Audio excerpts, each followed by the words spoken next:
இந்த பயிற்சி தேவை. முதல்ல 1 நிமிஷம் ஆரம்பிக்கும், அப்போ 2 நிமிஷம், 3 நிமிஷம், 4 நிமிஷம். அப்போ ஃபஸ்ட்டு ஸ்டெப்பு அரெஸ்ட் த பாடி. குழந்தைகள் படிக்கிறதுக்குன்னு ஒரு இடம் கொடுத்துடணும். அதுக்குன்னு ஒரு சேரு, டேபிள், கையில் புக்கு எடுத்து அந்த பக்கம் இந்த பக்கம் பார்க்கக்கூடாதுன்னு பார்க்கக்கூடாது. இது முதல் பயிற்சி. என் அன்பார்ந்தவர்களே, நேற்றைக்கு ஒரு முக்கியமான வீடியோ ஒன்று போட்டிருந்தேன்.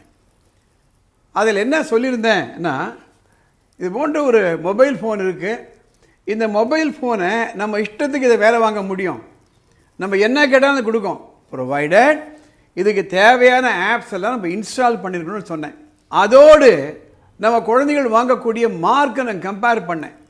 அதனுடைய தொடர்ச்சியாக இந்த வீடியோ நான் போடுறேன். அடுத்த சில வீடியோவை இதற்காகவே நான் ஒதுக்க போகிறேன். அதில் முக்கியமான ஆப் என்ன concentration and ஃபோக்கஸுங்க.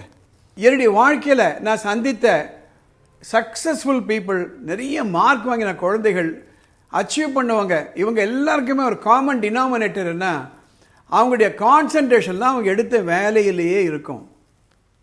The research says that the success belongs to a person who is able to concentrate on a longest period of time, longest duration of time. ஒரே வேலையில் உங்கள் முழுமையான மனதை எவ்வளோ நேரம் உங்களால் செலுத்த முடியும்? 1 நிமிஷமா, 2 நிமிஷமா, 3 நிமிஷமா, 10 நிமிஷமா? That is concentration, that is focus. Concentration is also an energy. அது ஒரு சக்தி. நம்ம ஸ்கூல்லலாம் சொல்லிக் கொடுப்பாங்க, ஃபிசிக்ஸ் கிளாஸில் ஒரு லென்ஸ், அந்த லென்ஸை கையில் கொடுத்துட்டு வெயிலில் போயிட்டு பஞ்சு வைப்பாங்க. பஞ்சு வச்சு அந்த லென்ஸை அப்படி பிடிக்க வைப்பாங்க. அந்த பஞ்சு பற்றிக்கிட்டு எரியும். அதாவது சூரியனுடைய ஒளி கிரணங்கள் எல்லாம் ஒரே இடத்துல குவியும் பொழுது அந்த இடத்துல ஹீட் உருவாகுது. உங்கள்கிட்ட பஞ்சு இருக்குது, சூரியன் நல்லா காஞ்சிட்ருக்கு, லென்ஸ் இல்லை, பஞ்சு எரியாது. லென்ஸ் இருக்குது, சூரிய கிரணம் இருக்குது, பஞ்சு இல்லை, ஒரு பிரயோஜனமாகாது. பஞ்சும் இருக்குது, லென்ஸும் இருக்குது, ஆனால் அன்றைக்கி சூரியன் பிரகாசமாக இல்லை, அந்த ஹீட் வராது. அதே போல தான் நம்ம படிக்கக்கூடிய பாடத்தில் முழுமையான கவனம் நம்ம குழந்தைகளை செலுத்துறதுக்கு நம்ம கொடுக்கணும். பல பெற்றோர்களின் கவுன்சிலிங் வரும்பொழுது, சார் கான்சென்ட்ரேட் பண்ண மாட்டேன்றான் சார், இவன் ஃபோக்கஸ் பண்ண மாட்டேன்றான் சார் அப்படின்னு சொல்லுவாங்க. நான் அவங்கள்ட்ட எங்கள் வீட்டில் ஒரு மிருதங்கம் இருக்குது, அந்த மிருதங்கத்தை கொடுத்து வாசிங்க சார் அப்படின்பேன். சார் எனக்கு தெரியாது சார். இல்லை வாசிங்க சார். சார் எனக்கு யாருமே சொல்லிக் கொடுக்கல சார் அப்படின்பாங்க. அதே போல தான் நம்ம சாப்பிட கற்றுக் கொடுத்தோம், நடக்க கற்றுக் கொடுத்தோம், நீச்சல் கற்றுக் கொடுத்தோம், எழுத கற்றுக் கொடுத்தோம், படிக்க கற்றுக் கொடுத்தோம், பேச கற்றுக் கொடுத்தோம். கான்சென்ட்ரேட் பண்ண கற்றுக் கொடுத்தோமா? இல்லை. அதை நம்ம சொல்லிக் கொடுக்கணும். அது எப்படி கற்றுக்கிடணும் அப்படின்னா, முதல்ல அரெஸ்ட் யுவர் பாடி. அசையாமல் உங்களால் எவ்வளோ நேரம் உட்கார முடியும்? என்னுடைய கவுன்சிலிங் வரவங்களுக்கு ஒரு மலரையோ இல்லை தானே ஒரு பொருளையோ வச்சுட்டு நான் ஒரு டைமர் போட்டுருவேன், 1 நிமிஷம்.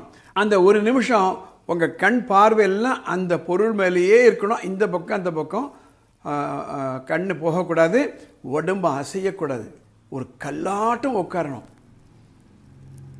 கஷ்டப்படுவாங்க. ஐ set this is very very important. நாளைக்கு நீங்கள் டென்னிஸ் மேட்ச் பார்ப்பீங்க, இல்லை கிரிக்கெட் விளையாடுறது பார்ப்பீங்க, இல்லை செஸ் விளையாடுறது பார்ப்பீங்க. அப்போ பார்த்தீங்களாண்ணே என்ன மாதிரியான கான்சன்ட்ரேஷன் நிற்கிறாங்க பாருங்கள். அது பவுலராக இருக்கட்டும், அல்லது ஒரு ஃபீல்டராக இருக்கட்டும், இல்லை பேட்ஸ்மேனாக இருக்கட்டும், இல்லை செஸ் விளையாடுறது இருக்கட்டும். அரெஸ்ட் த பாடி. இந்த பயிற்சி ரொம்ப ரொம்ப முக்கியம். இந்த கான்சன்ட்ரேஷனை பற்றிய சில பயிற்சிகளை தொடர்ந்து நான் கொடுத்துட்டு வரப்போகிறேன். ஃபஸ்ட்டு பயிற்சி, அசையாமல் உட்காருங்க. அப்படியே உட்காரணும், கண் இமைக்கலாம். இந்த பயிற்சி தேவை. முதல்ல 1 நிமிஷம் ஆரம்பிக்கும், அப்போ 2 நிமிஷம், 3 நிமிஷம், 4 நிமிஷம். அப்போ ஃபஸ்ட்டு ஸ்டெப்பு அரெஸ்ட் த பாடி. குழந்தைகள் படிக்கிறதுக்குன்னு ஒரு இடம் கொடுத்துடணும். அதுக்குன்னு ஒரு சேரு, டேபிள், கையில் புக்கு எடுத்து அந்த பக்கம் இந்த பக்கம் பார்க்கக்கூடாதுன்னு பார்க்கக்கூடாது. இது முதல் பயிற்சி. அடுத்து வரக்கூடிய எபிசோடில் இன்னும் சில பயிற்சிகளை கொடுத்துட்டே வரப்போகிறேன். இந்த பதிவு உங்களுக்கு பிடிச்சிருந்ததுனால், பயனுள்ளதாக இருந்தால் உடனே போயிட்டு அந்த கமெண்ட் பாக்ஸில் எஸ் என்ற ஒரு பதிவு போடுங்க. So that it will reach a lot of people. படிப்பு சம்மந்தப்பட்டு உங்களுக்கு ஏதாவது குழப்பங்கள் இருந்ததுன்னா மேலே ஒரு வாட்ஸ்அப் நம்பர் போகுது, அந்த நம்பருக்கு ஒரு வாட்ஸ்அப் மெசேஜ் அனுப்புங்க. வாய்ஸ் மெசேஜோ டெக்ஸ்ட் மெசேஜோ அதை பார்த்துட்டு அடுத்து வரக்கூடிய எபிசோடில் இதை நான் கவர் பண்ணுவேன். இந்த எபிசோட் உங்கள் நண்பர்களுக்கு பயனுள்ளாக இருக்கும் இருந்ததுன்னா உடனே இதை நீங்கள் லைக் பண்ணுங்கள், ஷேர் பண்ணுங்கள். அடுத்த எபிசோடில் பார்க்கலாம்.